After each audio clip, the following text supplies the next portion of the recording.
Olá e seja bem-vindo. O julgamento dos réus do 8 de janeiro no STF tem revelado o comportamento do ministro Alexandre de Moraes. Ontem, quinta-feira, 14 de setembro, o clima esquentou em Brasília. O ministro André Mendonça, conhecido pelo seu comportamento mais moderado, bateu de frente com o ministro Gilmar Mendes e Alexandre de Moraes durante sessão para julgamento de réus nos atos de 8 de janeiro. E Mendonça já está sofrendo ataques da esquerda. Ora, ao ser contrariado pelo ministro André Mendonça, Moraes foi indelicado e extremamente destemperado, tentando impor a sua versão dos fatos. E não para por aí. O ministro Alexandre de Moraes defendeu Flávio Dino como se fosse advogado do ministro da Justiça. Veja. Então você pega o conceito. O que é Estado Democrático de Direito? É um conceito amplo, onde nós podemos, em alguma medida, encaixar várias questões.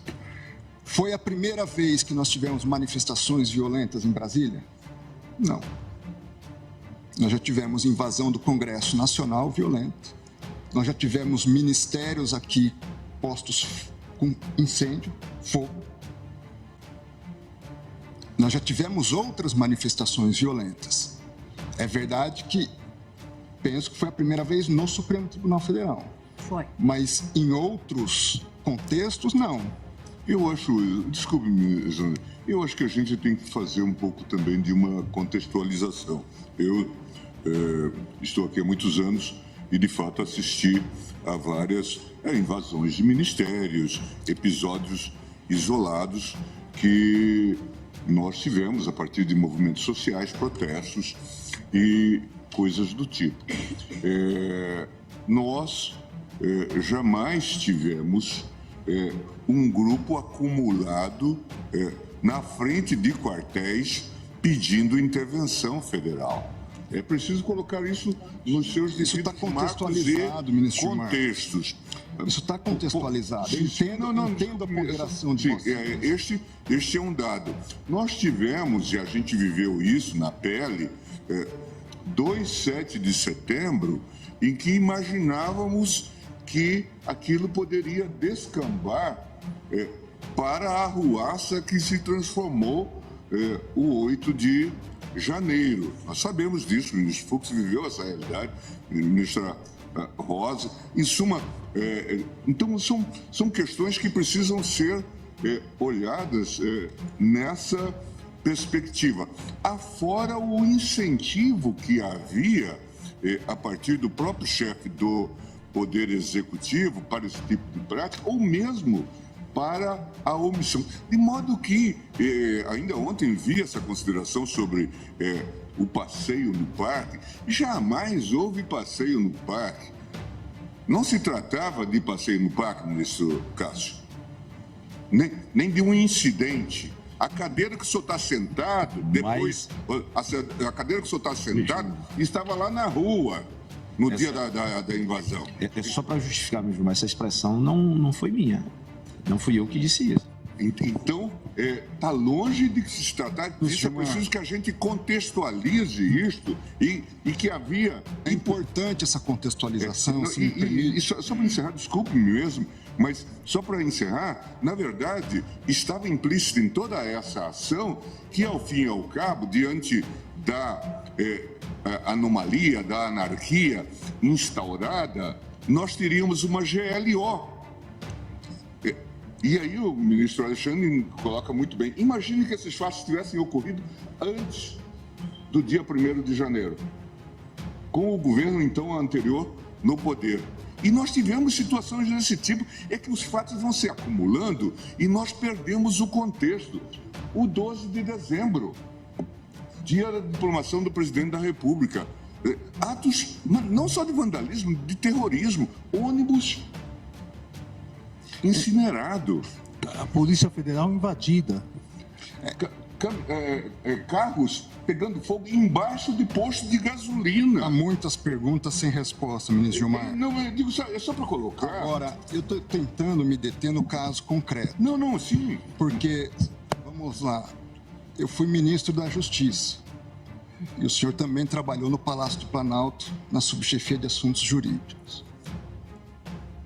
Em todos esses movimentos de 7 de setembro, como ministro da Justiça, eu estava de plantão com uma equipe à disposição, seja no Ministério da Justiça, seja com policiais da Força Nacional que chegariam aqui em alguns minutos para impedir o que aconteceu. Eu não consigo entender, e também carece de resposta, como que o Palácio do Planalto foi invadido da forma como foi invadido. Vossa Excelência sabe o rigor de vigilância e cuidado que deve haver lá.